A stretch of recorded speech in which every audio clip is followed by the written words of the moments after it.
어서 오십시오. 예, 안녕하십니까. 네.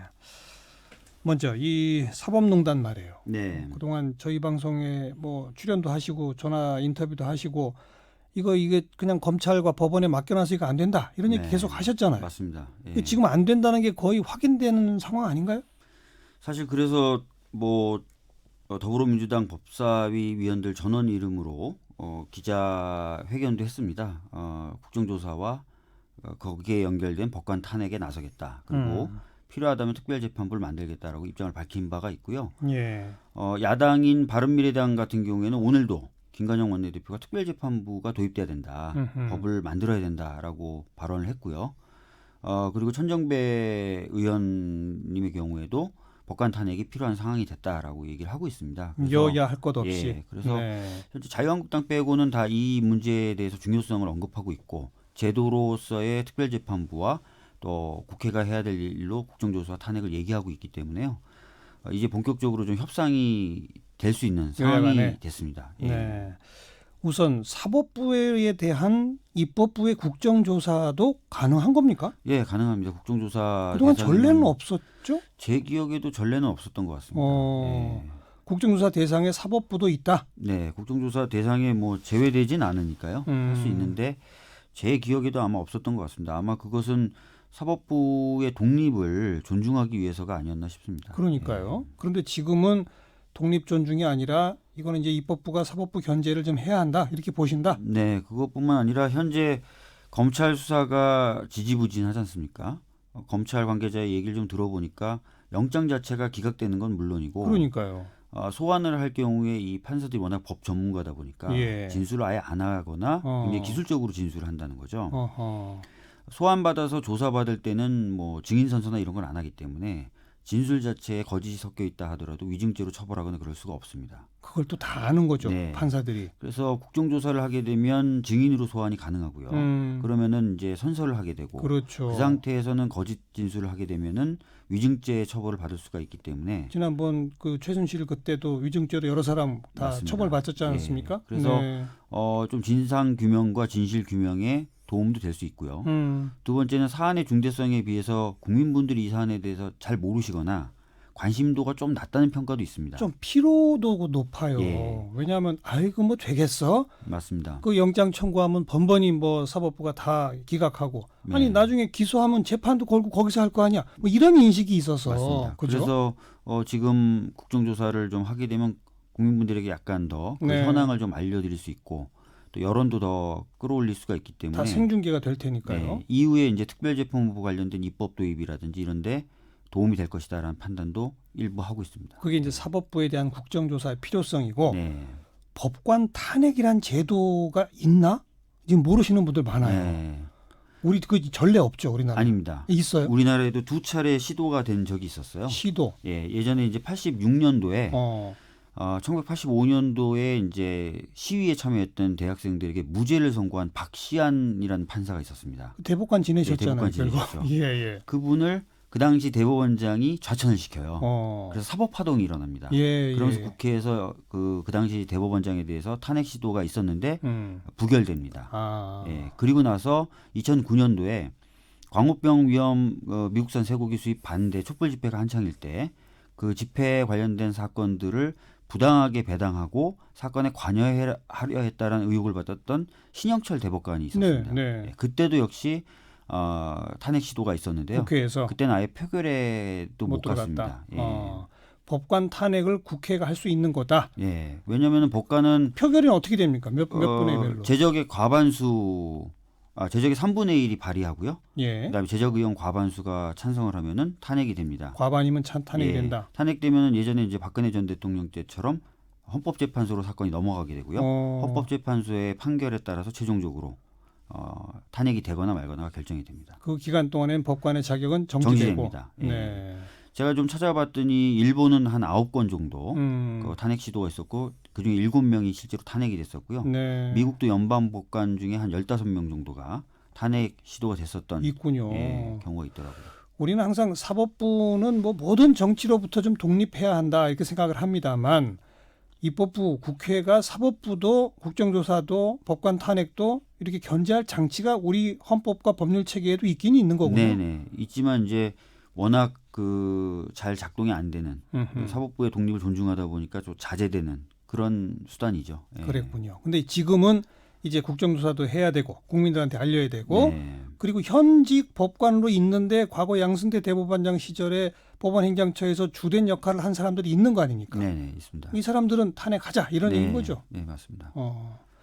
그리고 또 하나 언급하신 특별재판부라고 하는 거 네. 이거는 이제 결국 국회에서 특별법을 입법해야 구성할 수 있는 거지 않습니까? 맞습니다. 예. 특별재판부는 누가 어떻게 구성합니까?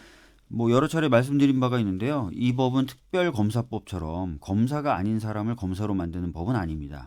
기존의 판사들 중에 어느 판사가 이 사건을 담당하면 좋을까에 대해서 외부인이 참여하는 위원회에서 추천을 하는 겁니다. 네, 배수로. 네. 그러면 대법원장이 추천된 판사들 중에 이 판사가 더 적절할 것 같다라고 결정을 하게 되면 그 판사가 사건을 맡게 되는 것이죠. 일종의 사건 배당 시스템을 변경하는 것이다. 그렇죠. 이렇게 보시면 될 것 같습니다. 예. 근데 그거는 현재 대법원장이 마음대로는 못합니까? 사실은 지금도 뭐 대법원장이 사건 배당이나 이런 것에 대해서 내부 규정이나 이런 것들을 바꿔서 할 수 있다는 얘기도 있는데요. 예. 법원 스스로가 그걸 하기에는 여러 가지 어려움이 있지 않나. 네. 그래서 역시 입법부라는 제3자가 개입을 해야 되지 않나 이렇게 네. 생각하고 있는 겁니다. 네. 예. 그동안에 이 재판에까지 뭐 일부 법관 사찰로부터 사실 이 의혹이 시작됐던 거 아닙니까? 맞습니다. 예. 그러다 보니까 자꾸 자료가 하나씩 밝혀질 때마다 이거는 이제 박근혜 대통령이 관심 갖는 박근혜 대통령이 지향하는 방향 쪽으로 판결을 만들어냈다라는 의혹까지 나온 거잖아요. 네. 근데 그 의혹이 검찰 수사를 통해서 입증이 돼야 되는데 네. 아직 이제 입증은 안 되고 있는 상황 아니겠습니까? 네. 근데 그 후에 나오는 자료들을 보면 어때요? 뭐 사실 제가 이제 점점 저도 이제 자료들에 관련된 직접 보지 못했고 보도를 통해서 접하는 건데 이야기들을 접하면서 점점 놀라고 있죠.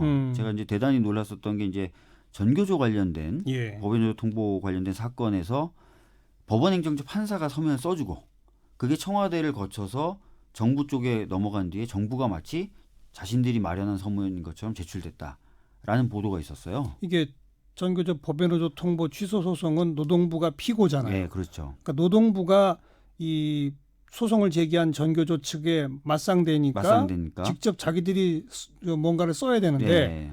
법원 행정처가 그걸 써줬다고요? 네, 판사가 쓴 서면이 청와대 비서관들의 손을 거쳐서 고용노동부로 가가지고 고용노동부가 그거를 제출한. 그러니까 이거는 단순히 이제 만약에 재판 결과를 가지고 뭔가 거래하려고 했다는 걸 넘어서서 아예 실제 한쪽 당사자하고 한 편을 먹고 재판 과정에 직접 개입했다는 게 되는 거거든요. 법원이 그 재판하는 당사자잖아요. 맞습니다. 예. 그 재판하는 주심 심판관이 어느 한쪽 편 준비 서면을 써줬다는 거 아닙니까? 그렇습니다. 간단히 말하면. 그러니까 뭐 제가 이제 다른 방송에서 예를 든 거는 휘슬을 들고 심판을 봐야 될 주심이 그냥 골을 넣어버린 거예요. 그러니까요. 예. 그래서 지금 그건 확인된 겁니까? 그 서면이 거기서 작성돼 가지고 청와대를 거쳐 고용노동부로 가서 법원에 제출됐다는 건 확인된 거예요? 뭐 검찰이 압수수색했던 그 USB에서 그 문건이 나왔다는 거고요. 네. 그 문건이 제출된 것까지는 확인이 된 것처럼 보도가 된 바가 있습니다. 물론 아까도 말씀드렸다시피 제가 그런 자료를 직접 보진 않았고요. 저도 보도를 보고 말씀드린 겁니다. 바로 이제 그런 거를 검찰은 파헤쳐서 입증해가지고 처벌까지 하려고 하는 건데 계속 난항에 부딪히고 있는 이 상황이다 이거죠. 네, 맞습니다. 그래요. 그러면 이제 국회가 할 일은 먼저 국정조사. 그 결과에 따라서 법관 탄핵. 그리고 특별법을 제정해서 특별재판부 구성이 가능하도록 한다. 그런데 좀 아까 심지어는 바른미래당조차 동의하는 얘기를 하고 있다는 거 아니겠습니까? 자유한국당은 지금 요 모든 쟁점에 어떤 입장입니까? 사실 뭐 여기에 대해서 명백히 어떤 입장을 가지고 있다라고 공식적으로 밝힌 바는 없습니다. 그런데 제가 법사위원이지 않습니까? 법사위에서 얼마 한 달 전쯤에 법원행정처가 업무 보고를 했었습니다. 근데 그 업무 보고 상황에서 여당 의원들이나 뭐 예를 들어서 민주평화당, 바른미래당은 재판거래 의혹에 대해서 이제 공세적으로 질문을 했는데요. 그렇죠.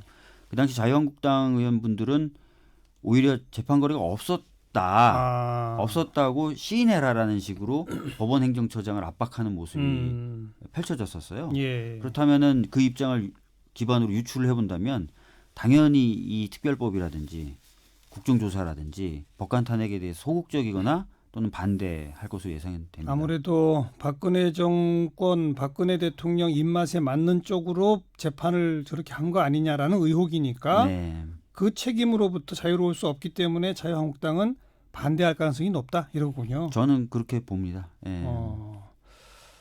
그럼 이거 참 국정조사도 채택되기 어려울 수도 있겠는데요.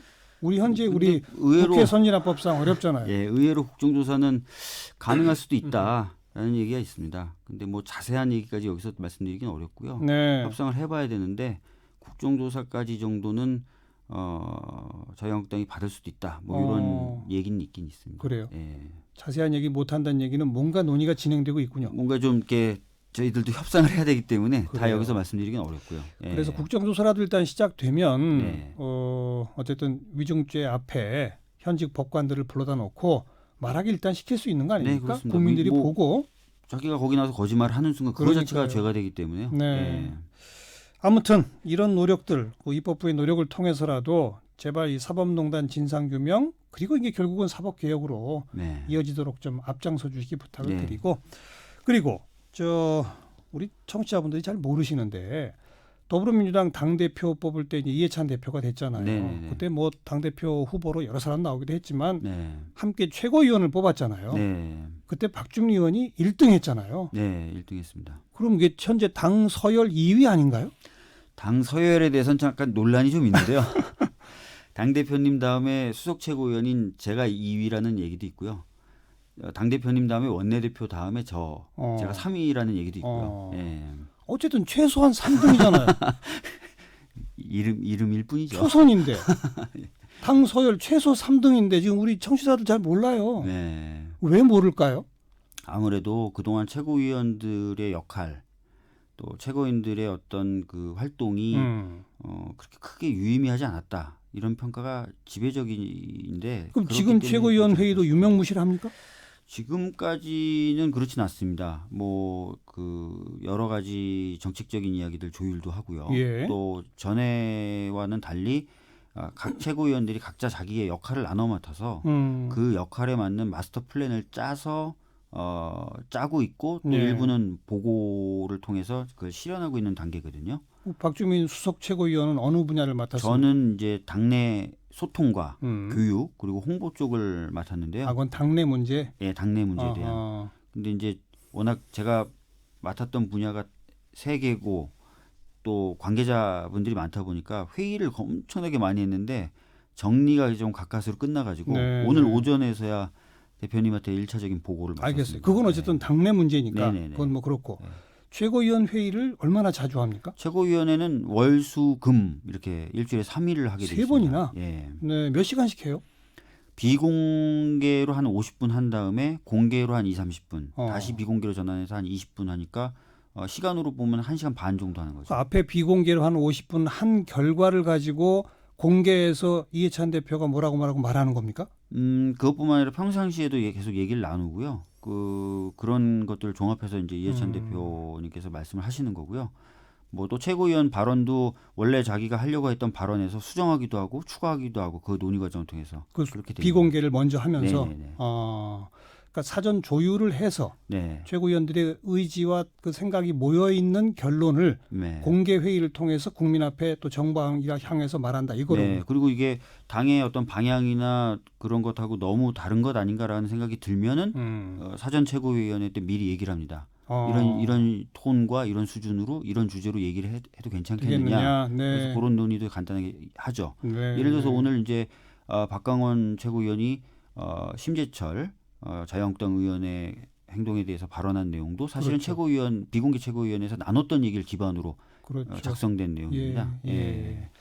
궁금한 거는 이해찬 대표가 된 후에 뭐 공공기관의 지방 이전, 또 국회 분원 설치, 그다음에 부동산에 있어서 종부세 강화, 뭐 등등 정부 정책을 상당히 앞질러서 뭔가 방향을 탁탁 제시하는 듯한 그런 것들이 나오면서 정치권이나 언론계에서 역시 이해찬 대표는 실세더니 뭔가 다르다 이런 얘기가 나오는데 네. 그게 이해찬 대표 혼자 하는 게 아니군요, 그러니까. 아니 이해찬 대표님이 혼자 생각을 하셨더라도 최고위원회의에서 논의되는 경우가 많고요. 예. 그리고 최고위원회의 할 때는 정책위 의장이라고 하는 당과 청와대를 연결하는 역할을 맡으신 분이 있거든요. 김태년 의원님이신데 당연직으로 참석하는 거죠. 예, 참석을 하면서 정부의 주요 정책에 대해서 발제를 합니다. 예. 그러면은 이제 최고위원들 거기에 대해서 의견을 제시해요. 예. 예를 들어서 이제 부동산 정책에 대한 발제를 하면은 듣고 나서 좀 약한 것 같다. 그렇죠. 뭘 좀 더 세게 해야 될 것 같다.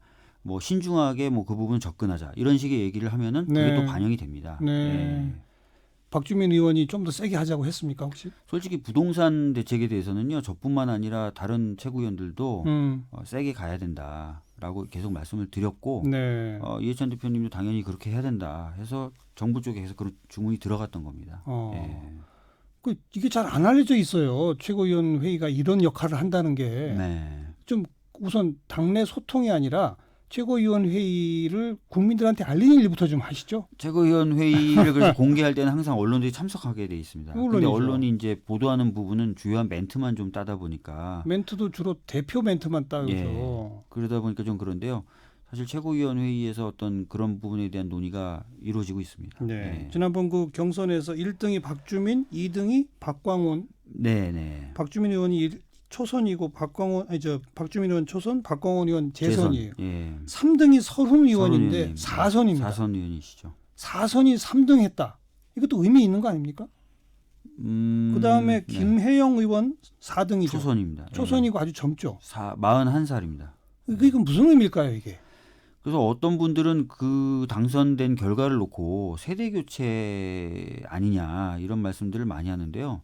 실제로 제가 이제 그 SNS에 올라온 여러 반응들이나 기사에 달린 댓글들을 꼼꼼히 좀 읽어봤는데 세대 교체를 언급하신 분들은 그렇게 많지 않았어요. 오히려 각자 자신의 영역과 주제를 가지고 계속해서 선거 과정을 치렀는데 그때 나왔던 이야기들에 동의한다거나 평상시 너를 봐왔는데 넌 이런 점에서 마음에 들더라 이런 얘기들이 주로 많았었습니다. 네. 근데 결과만 놓고 보면 뭔가 세대 교체의 의미가 있는 것 같아서 많은 분들이 좀 그런 쪽에 포커스를 맞춰서 질문들을 하시더라고요. 또 한 분만 언급 안 해서 5등이 아무튼 남윤인순 의원 이분도 재선이신데 여성운동으로 잔뼈 굵으신 분이고 각자 다 자기 영역에서 뭔가 두루두진 뭔가 일 좀 할 사람 이런 사람들로 꾸린 거네요.